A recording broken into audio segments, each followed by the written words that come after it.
नमस्कार दोस्तों, ढोल में पोल चैनल में आप सब मित्रों का हार्दिक स्वागत करता हूं। दोस्तों, हमारे देश में धर्म के नाम पर पाखंड और अंधविश्वास फैलाने वाले, लोगों को चमत्कार के नाम पर भ्रमित करने वाले तमाम बाबा और बाइयों का नाम आपने सुना होगा। दोस्तों, ज़्यादा कुछ न कह करके आपने शायद सत्य साईं बाबा का भी नाम सुना होगा, ऐसा मैं कह सकता हूँ। सत्य साईं बाबा आंध्र प्रदेश में जन्मे एक ऐसे चमत्कारिक बाबा जो जादू करके, भभूत दे करके मनमानी वस्तुएं अपने भक्तों को देते थे। कभी मुंह से शिवलिंग निकाला करते थे, कभी सोने की चैन लहराती हुई हाथ जो हवा में आता था और किसी भक्त को पकड़ा देते थे, भभूत दे करके उसकी मनोकामना पूर्ति करते थे। कैंसर जैसे असाध्य रोगों का भी वो इलाज करने का दावा करते थे। दोस्तों, ऐसे सत्य साईं बाबा के बारे में आज हम जानना चाहेंगे। ऐसी चीज़ें, ऐसी बातें जो आज तक आपने नहीं जानी होंगी। दोस्तों, तो आज देखिए, सत्य साईं बाबा के बारे में कुछ ऐसी बातें हम जो आज तक अनजानी हैं, आज जानते हैं। दोस्तों, मेरे पास डॉक्टर नरेंद्र दाभोलकर जी की ये पुस्तक है, ऐसे कैसे पनपे पाखंडी। इसमें से जो विवरण दिया है वो सुनने लायक है, समझने लायक है। दोस्तों, बड़ा ही रोचक और जानकारी भरा विवरण है इसमें कि सत्य साईं बाबा कौन थे। आइए जानते हैं दोस्तों, क्या थे उनके कारनामे और कैसा था उनका चरित्र और व्यवहार, कैसे जो है वो विश्वविख्यात हुए। तो सत्य साईं विवादास्पद मामलों में घिरा सबसे प्रभावी शख्स था। 1926 में आंध्र प्रदेश के एक गडरिया समुदाय के घर जन्मा सत्यनारायण राजू स्कूली शिक्षा के दौरान ही अपने मित्रों को हवा में हाथ घुमाकर पेंसिल दिखाने का चमत्कार किया करता था। वह चमत्कार सफल होने पर 14वें साल में उसने शिरडी के साईं बाबा का अवतार होने की घोषणा करते हुए विविध चमत्कार दिखाने की शुरुआत की। उसने अपने मूल नाम राजू का परित्याग कर सत्य साईं बाबा नाम धारण कर लिया। हाथों में भभूत प्रकट कर दिखाना, सोने की चैन प्रकट कर दिखाना, मुँह से शिवलिंग प्रकट कर दिखाना, असाध्य बीमारियों को ठीक करना एवं भक्तों की बीमारियों को खुद के ऊपर लेना जैसे कई चमत्कार बाबा के नाम दर्ज हैं। अलबत्ता इन चमत्कारों को हमारी समिति की ओर से डॉक्टर नरेंद्र दाभोलकर जी कहते हैं, जी इनकी संस्था थी अंधविश्वास उन्मूलन, तो और से कई स्तरों पर चुनौतियां भी दी गई, परंतु बाबा ने चुनौतियों को हमेशा टाल दिया। बाबा पर आश्रम में उन्हीं के करीबी 5 भक्तों ने जानलेवा हमला किया था। उस समय बाबा ने पलायन करते हुए यानी भागकर स्वच्छता गृह में आसरा लेकर अपनी जान बचाई थी। बाद में जानलेवा हमला करने वाले 4 भक्तों को पकड़कर कमरे में बंद कर दिया गया। कुछ दिनों बाद बाबा ने पुलिस वालों के हाथों इन हमलावरों को कमरे में ही गोलियां दागकर मौत की नींद सुला दिया। इस मामले को लेकर अखबारों में काफ़ी सनसनी पैदा की थी, पर बाबा की गवाही तक नहीं हुई। उम्र के 75वें साल में प्रवेश करते समय उस पर सबसे बड़ा और बेहद गंभीर आरोप लगाया गया। यह आरोप था लैंगिक विकृत व्यवहार एवं समलिंगी संभोग वाला। 75 साल की उम्र में ये आरोप लगा।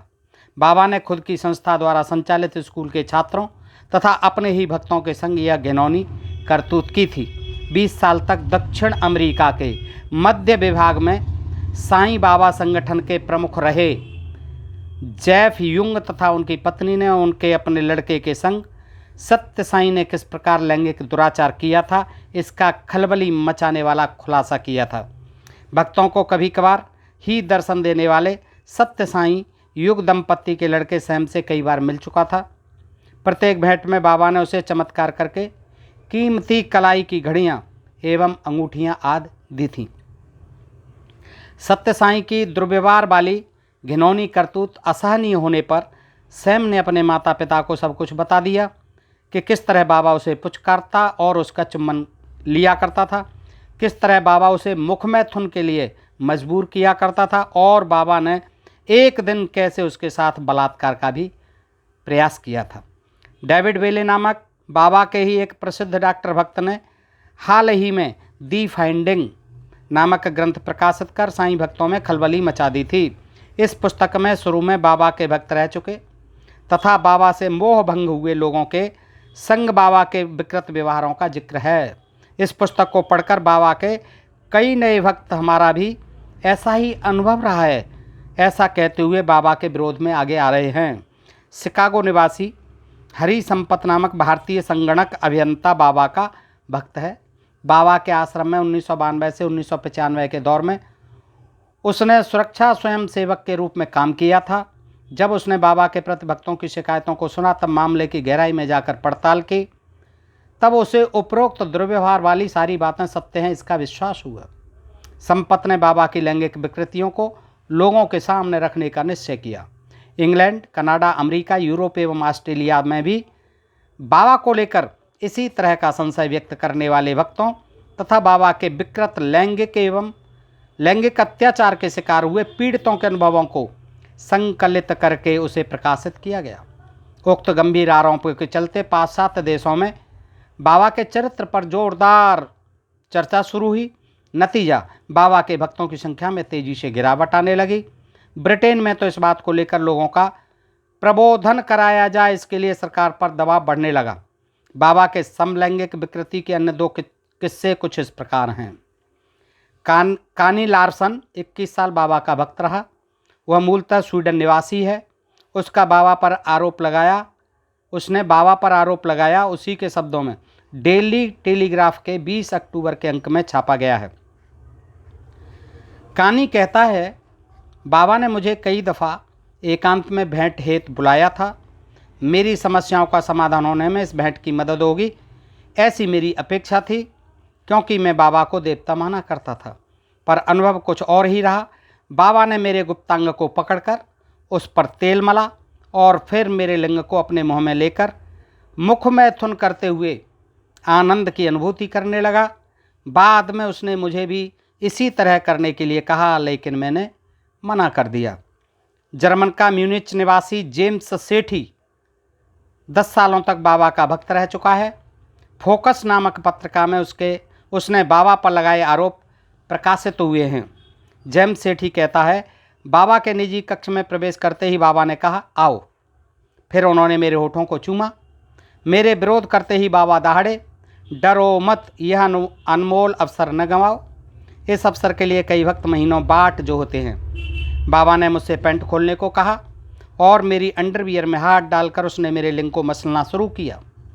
शायद मेरा लिंग उत्तेजित हो जाए, ऐसी उसकी अपेक्षा रही होगी, पर ऐसा कुछ नहीं हो पाया। मैं इस वाक़ये से परेशान हुआ। फिर बाबा ने मुझसे कहा, तुम्हारा लिंग बेहद कमज़ोर है, बेवजह शक्ति बर्बाद मत करो। इस समय एक दुष्ट लहर बाबा के सर्वांग पर हावी होने का मुझे एहसास हुआ। बाबा ने मुझे बाहर जाने का इशारा किया। डॉक्टर भाटिया 20 साल तक साईं बाबा के भक्त थे और उनके अस्पताल के ब्लड बैंक के प्रमुख थे। भाटिया की माने तो 20 सालों तक उसके साथ बाबा ने इसी तरह के संबंध बनाए थे। यही नहीं, बाबा की संस्था के स्कूल महाविद्यालयों के छात्रों तथा विदेशी भक्तों आदि के साथ भी बाबा के कुछ इसी तरह के रिश्ते थे। इन सारी घटनाओं के मद्देनज़र अमेरिका में ईमेल द्वारा बाबा के विरोध में जोरदार अभियान चलाया गया। व्हाइट हाउस, अमेरिकी सीनेटर, भारतीय समाचार पत्र आदि सभी को सचेत किया गया। इसका बड़ा लाभ यह हुआ कि यूनेस्को ने बाबा की शैक्षिक संस्थानों को दिया अपना सह प्रायोजकत्व रद्द कर दिया। ये सारी खबरें लंदन टेलीग्राफ, इंडिया टुडे जैसे मशहूर पत्रों ने प्रकाशित की, परंतु दुर्भाग्य के सच्चाई का सत्य साईं पर कोई असर न हुआ। उसने एक शब्द तक इस मामले को लेकर कहा नहीं। आश्रम के सचिव के चक्रवर्ती ने बस इतना कहा कि हमारे पास ऐसी बातों पर प्रतिक्रियाएं देने के लिए वक्त नहीं है। वे इस बात को बताने से भी चूके नहीं कि दुनिया में सभी महान विभूतियों पर ऐसे आरोप लगते ही रहे हैं। दोस्तों, इसके साथ ही 1996 में उनका जन्मदिन मनाया गया सत्य साईं का। तब मशहूर मराठी समाचार पत्रों में आई खबरों पर एक नज़र डालने पर सत्य साईं की सामर्थ्य का अंदाज़ा हो जाएगा। चलते चलते ये भी देख लेते हैं दोस्तों। पुट्टपूर्ति विख्यात संत श्री सत्य साईं का 70वां जन्मदिन उनके पुट्टपूर्ति आंध्र प्रदेश आश्रम के भव्य प्रांगण में मनाया गया। समारोह में तत्कालीन राष्ट्रपति शंकर दयाल शर्मा, केंद्रीय गृह राज्य मंत्री शंकर राव चव्हाण, केंद्रीय वित्त मंत्री मनमोहन सिंह, उत्तर प्रदेश के राज्यपाल मोतीलाल वोरा, आंध्र प्रदेश के मुख्यमंत्री एन चंद्रबाबू नायडू, उच्चतम न्यायालय के पूर्व न्यायाधीश पी एन भगवती सहित दुनिया भर के कई मशहूर हस्तियां भी इस अवसर पर मौजूद थीं। देखिए, ऐसे बाबाओं का इन राजनीतिज्ञों के कारण कितना मान सम्मान बढ़ जाता है देश और विदेश में। दोस्तों ये देखिएगा, राष्ट्रपति, प्रधानमंत्री तक, वित्त मंत्री तक, गृह मंत्री तक, सारे नेता जो है इनके चरणों में लोटपोट होते रहते हैं। तो क्यों इन बाबा भाइयों का महत्व जो है बढ़ेगा। दोस्तों, इस कार्यक्रम में सत्य साईं पर हेलीकॉप्टर से पुष्प वृष्टि की गई। इस समारोह में सत्य साईं को विविध मशहूर हस्तियों ने 160 करोड़ रुपए जो कि उपहार स्वरूप दिए थे को देखकर सभी की आंखें चुंधिया गई थीं। क्यों नहीं चुंधिया जाएंगी। उसमें 13 किलो सोना समाविष्ट था, जिसकी बाद में नीलामी की गई। जिन्होंने 25 लाख से ज़्यादा चंदा दिया था उन्हीं का नाम घोषित किया गया था। अमेरिका के KS international education and medical trust ने $3 करोड़ का चंदा इस अवसर पर दिया था। बाबा के अमेरिकी भक्त जेम्स सिंक्लियर ने 20 करोड़, अमेरिकी भक्त श्री नाना पटेल ने 17 करोड़, वेर्नविलैंड ग्रुप कंपनी की ओर से 6 करोड़, मलेशिया के विंसेंट हेम की ओर से 1.6 करोड़ और मोहन मीर चंदानी इंडोनेशिया की ओर से 1.7 करोड़ दिए गए। कई विदेशी भक्तों ने व्यक्तिगत रूप से 1 करोड़ से भी अधिक का चंदा दिया था। सत्य साईं को कई भक्तों ने सोने की मालाएं अर्पण की, पर उन्होंने उसे ठुकरा दिया। अंत में भेंट में दिए गए 13 किलो सोने के गहनों की नीलामी की गई। जापान के उद्यमी रमणलाल एंड एसोसिएशन ने इन गहनों को बाजार मूल्य से दोगुने मूल्य पर खरीदने की घोषणा करते ही एक ही बोली में नीलामी खत्म हुई। इस समारोह में चांदी के रथ से सत्य साईं का आगमन हुआ था। तब स्वयं राष्ट्रपति शंकर दयाल शर्मा ने आगे आकर आसनस्थ सत्य साईं के चरणों का स्पर्श करके उनका अभिवादन किया था। इसके बाद बुलेट प्रूफ कमरे में सत्य साईं का प्रवचन संपन्न हुआ था। देखिए दोस्तों, यह है हमारा देश महान भारत और इसके महान ये बाबा और बाई साधु संत। देखिएगा किस तरह के कमाल के लोग होते हैं और लोग जो है कितने अंधभक्त होते हैं। यहाँ तक कि राष्ट्रपति और प्रधानमंत्री तक इनके चरणों में लोटपोट होते रहते हैं। ये धर्मांधता, पाखंड और अंधविश्वास का एक ज्वलंत उदाहरण दोस्तों मैंने आपके सामने प्रस्तुत किया। अगर ये प्रसंग आपको पसंद आए तो दोस्तों में शेयर करें और अपने चैनल ढोल में पोल को सब्सक्राइब करते रहें। आपको सुनने के लिए बहुत बहुत आभार, धन्यवाद, नमस्कार, जय हिंद, जय भारत दोस्तों।